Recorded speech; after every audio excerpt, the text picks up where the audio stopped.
Wake up, rethink the status quo. When you get your money right, then you're the one who runs your life. Come build a wealthy spirit with Sammy and Michelle. We are always in heaven, but only thinking makes it otherwise. Byron Katie. Wow, Sammy, you introduced me to that quote of hers because we've been getting into Byron Katie's The Work, and I really love it. It's funny how many times I catch myself a little bit miserable because I'm overthinking. Like my surroundings are not the problem. It's the fact that I'm living in my head. And I think that can be true for so many people. It's true. This whole idea that thinking is what causes us distress in most of our situations, it's so applicable in my own life. For example, on my recent plane flight, I was sitting there and I was feeling like my heart was not completely open. I felt a little bit closed. I felt a little bit unfriendly towards the people around me. And I realized this actually stemmed from a belief. And the belief was that my seatmate was judging me. You know, I don't know why I always think the people sitting near me are judging me and whatnot. So I really like this example. And I'm excited to delve into it a little bit more and to share Byron Katie's The Work. It is so expansive, but we want to share a little niblet of it today because it was such a helpful framework to discover and dissolve negative or judgmental thoughts. Let's get into it. Since we're talking about planes today, I want to make sure we share our partner, AirHelp. Luckily, in that situation, Sammy, you didn't have any flight issues. But the thing is that a lot of times these days, if you fly, you run into issues. Sammy and I got grounded in Dallas. We had to stay overnight. There was a lot of problems going on. And to be honest, we're not really sure if there's anything we're guaranteed, if there's any compensation. When there's a weather delay, trust me, they don't want to talk to you in that moment. So something like AirHelp is so helpful because you can give them your information, you can give them your flight information, your boarding pass, and they will actually they'll talk to the airlines and see if there's anything that you get because of your inconvenience. The best part is that you only pay if they're actually able to get you some compensation. So I'm so happy to have a tool like that in our pocket, and I encourage anybody to check our show notes if this is a situation that you find yourself in, or if you're traveling a lot these days. Back to today's topic, the work of Byron Katie. For those of you who have not heard of Byron Katie, she is a woman who, in her middle age, found herself depressed and in a halfway house, sleeping on the floor because she didn't find that she was valued enough to even deserve to sleep on the bed.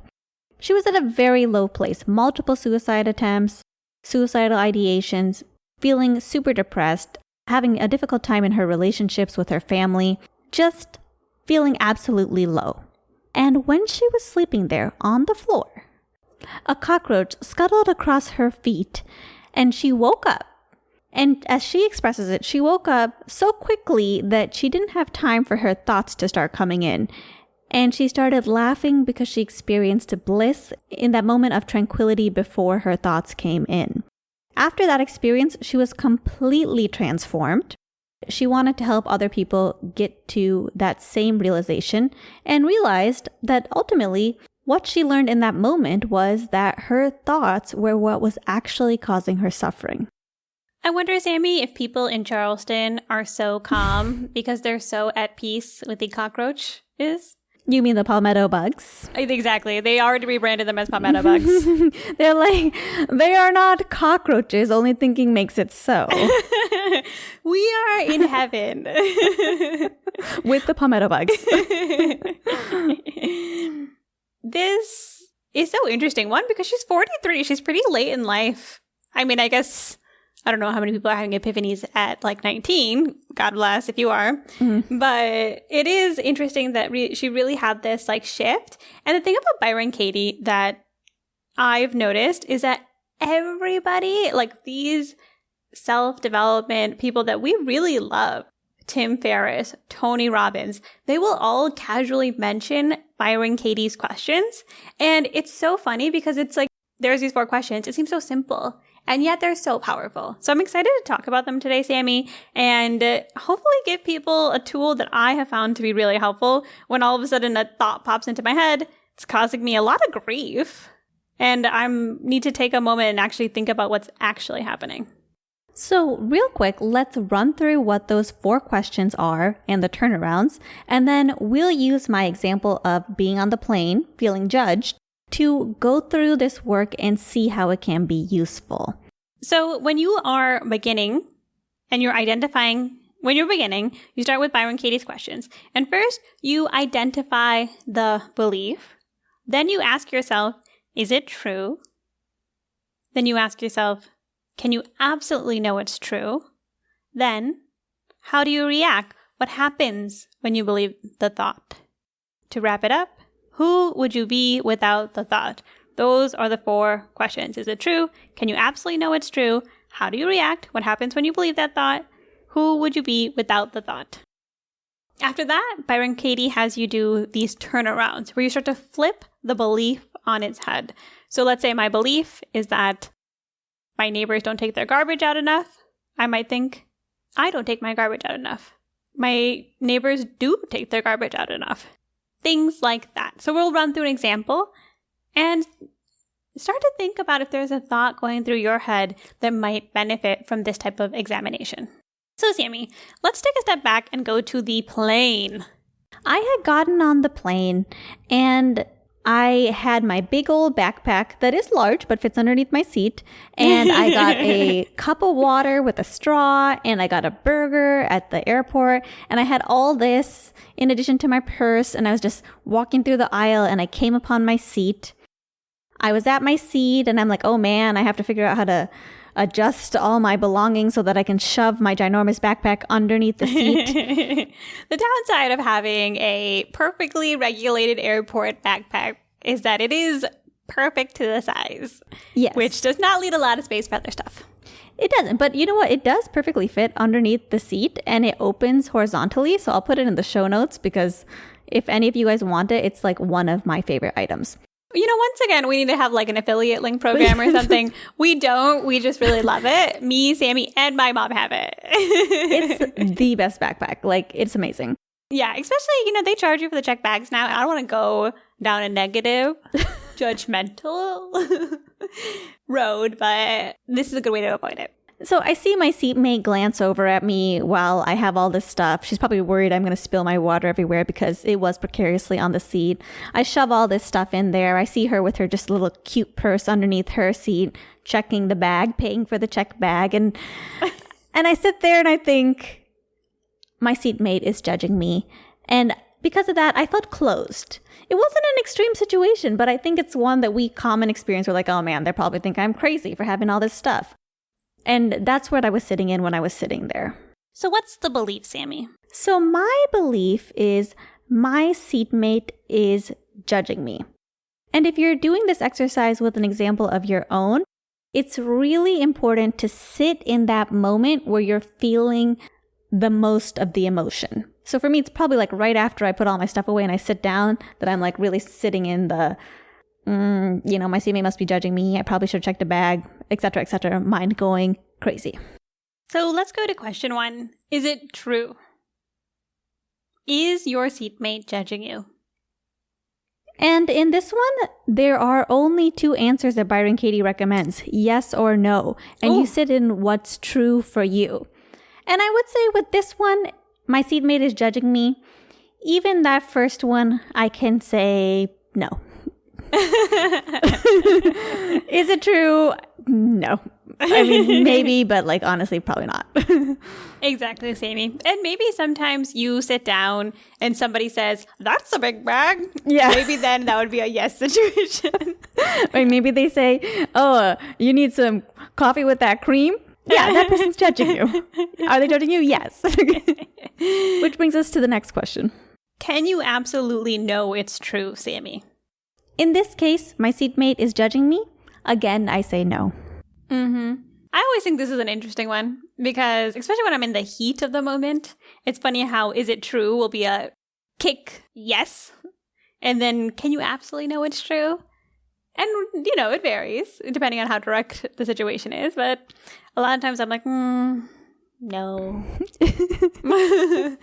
Don't absolutely know it's true. But sometimes it's yes. If someone, again, in this situation, had said, you packed a lot of crap, you might be like, yeah, this person's judging me.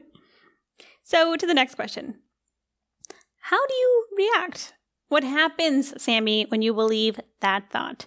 My seatmate is judging me. So I'm sitting in this moment. I just sat down. I feel like she's judging me. I feel a couple things. I feel like I'm being watched. I feel like my heart, which often in the plane is quite open and loving towards all the people in the plane, but in this situation, my heart felt closed, not just to the person next to me, but towards everybody. I was just kind of like, meh, all these people on the plane.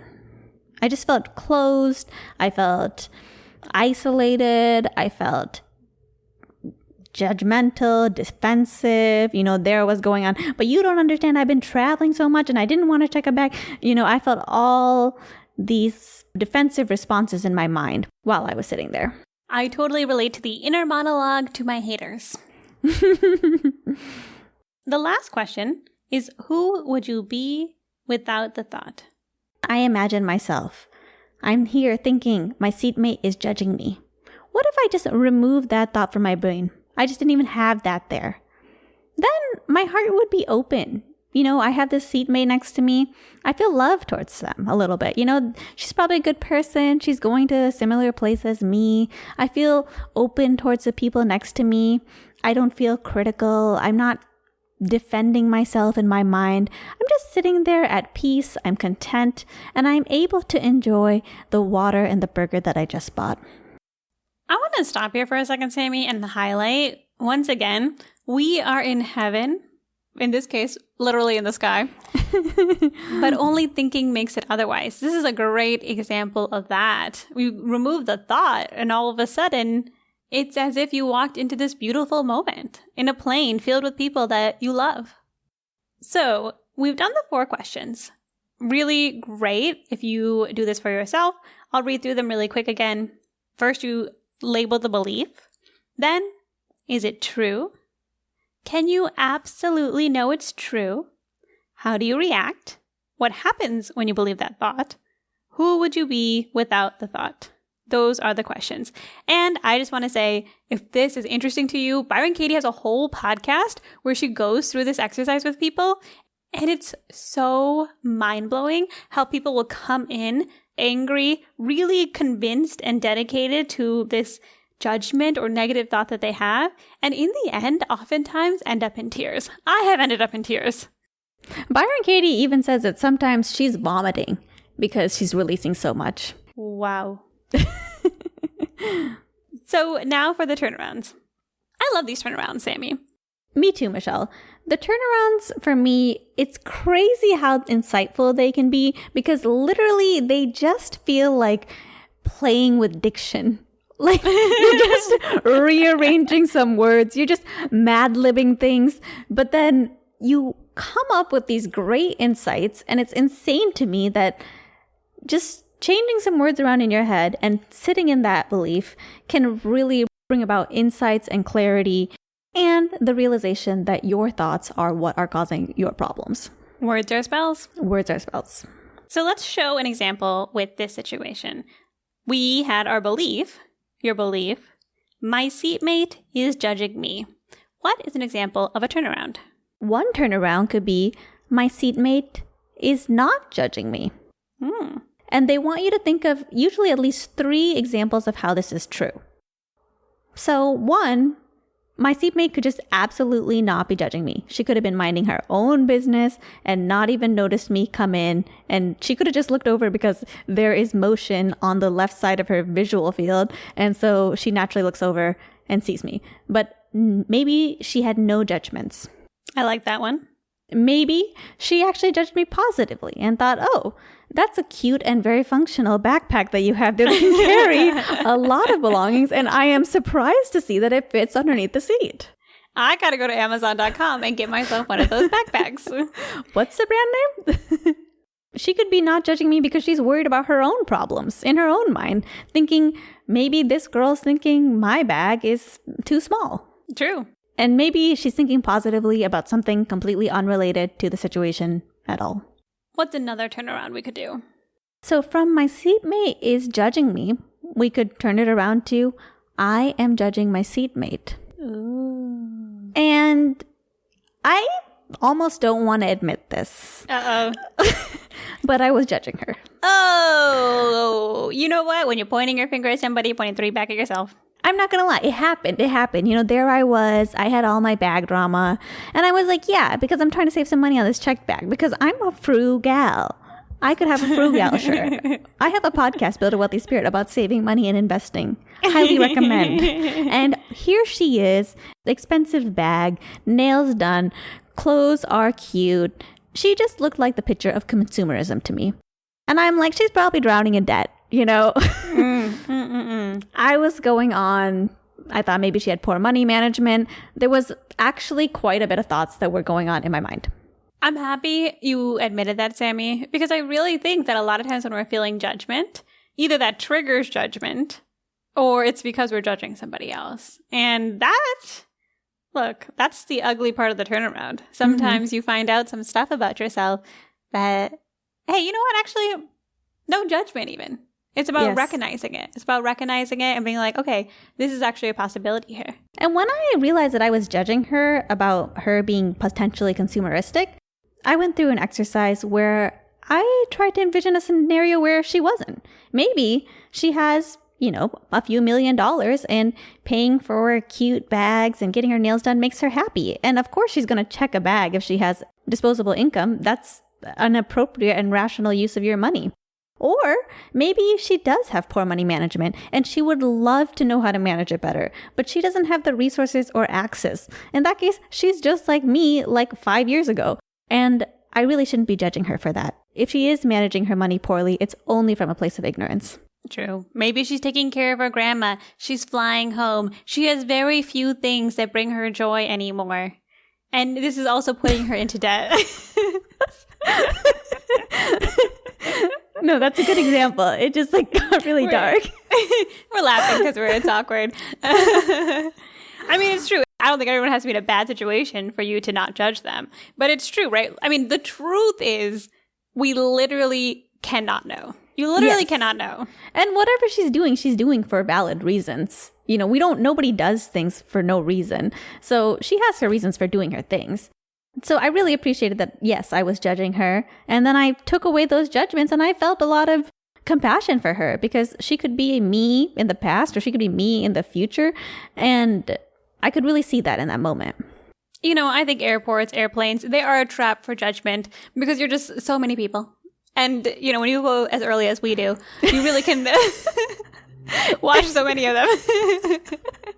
And to be in total bliss and non-judgment, very difficult sometimes. Mm-hmm. Very difficult. Though I do think airports are like great karma machines because you'll see someone running and you're like, oh, they're running. Like they are missing their flight. They came late. And then my connection will get short and I'm running myself and I'm like, it's me. Yes. I'm the person. Or you see them run and you're like, I hope you make it. That's what I like to think. And other good karma comes to you. See, all these things we're learning about ourselves in this one exercise. Mm-hmm. All right. So, any other turnarounds? I'm judging myself. Oh, I remember saying this one in my head and being like, duh. Yeah, I'm judging myself. Okay, I'm the one who's like, dang, why didn't I get a bottled water instead of I got paid 25 cents only for this plastic container, but now it can potentially spill everywhere. Plus, I bought this burger. None of this fits into my backpack. All of this stuff is everywhere. I should have just checked the bag. I'm literally causing chaos in this aisle right now. If I spill this water, the chaos will be even bigger. And yeah, so I was judging myself. The only reason I even had the idea that somebody would judge this scenario is because I had thought it in my own head first. This turnaround, very powerful. Yes. I am judging myself. That's a tough one to realize. Yeah, it is tough, but it's usually true.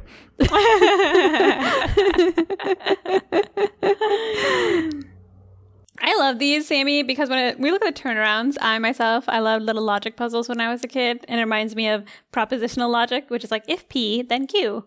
If not P, then not Q. If not Q, then P. And that's how I think about these turnarounds. Whenever we're running this exercise, I just imagine little P's and Q's. Takeaways. Takeaways from this episode. Totally side note.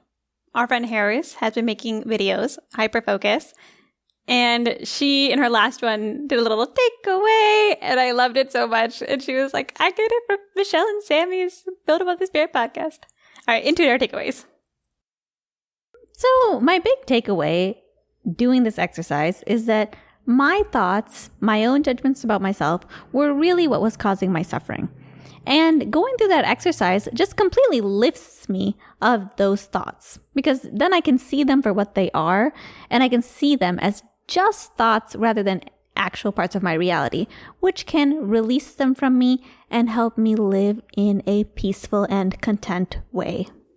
Yes, and Byron Katie has worksheets on her website. She has her podcast. This is a really powerful exercise. And the reason we wanted to share it is because I think with so many things we talk about, this is so relevant. Like, one of the things that can really help you grow as a person, whether it's your personal finance, whether it's personal development, whether it's just being a better person in general, person, is removing that judgment, not only of others, but also of ourselves. And also, Michelle, I'm a firm believer that what we believe becomes reality. So by evaluating our thoughts and taking out these ones that are really not serving us, we create a more positive reality where we're also bringing in more positivity. And you might think that's woo-woo, but I actually have an example of this with this story. I released myself of this fear that my seatmate was judging me.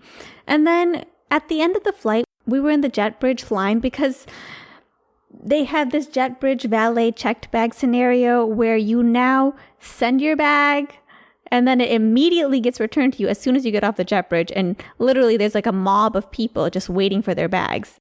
And I'm worried the jet bridge is going to fall down from all the chaos going there.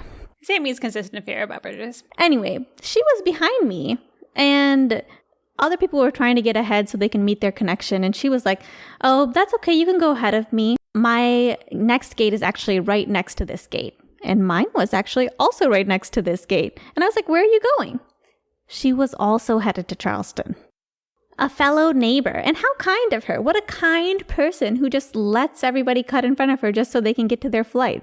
And they weren't even asking to do that necessarily. They were just looking for their bag urgently. And she was waiting so patiently in the line. And I'm like, this is a nice person who is definitely not judging me. Well, I was judging her and also myself. And I was really happy that I lifted those thoughts and was able to have such a positive opinion of her that we could have a dialogue together. That's beautiful, Sammy. And it's so true. I think that when we give love, we can receive love. And we also create a loving environment. You know what? I don't think that it's a coincidence that after doing that exercise, she had received that love. That might be woo-woo. I'll take woo-woo points for that one, but I believe it. Community time. Before we say goodbye, it's our community time. I want to say, Sammy, our friends in Charleston, Jackie and Seravin, separately mentioned Byron Katie. They talked about how much her work helped him. And for me, I was like, oh, I've heard about Byron Katie. And then you really deep dived into her work. Like, you've been Byron Kating everything. Oh, yes. I've been Byron Kating like every single scenario. And she highly recommends doing a worksheet for everything that happens. She even has an app. It's $1.99. You don't have to get the app. It's free on her website too.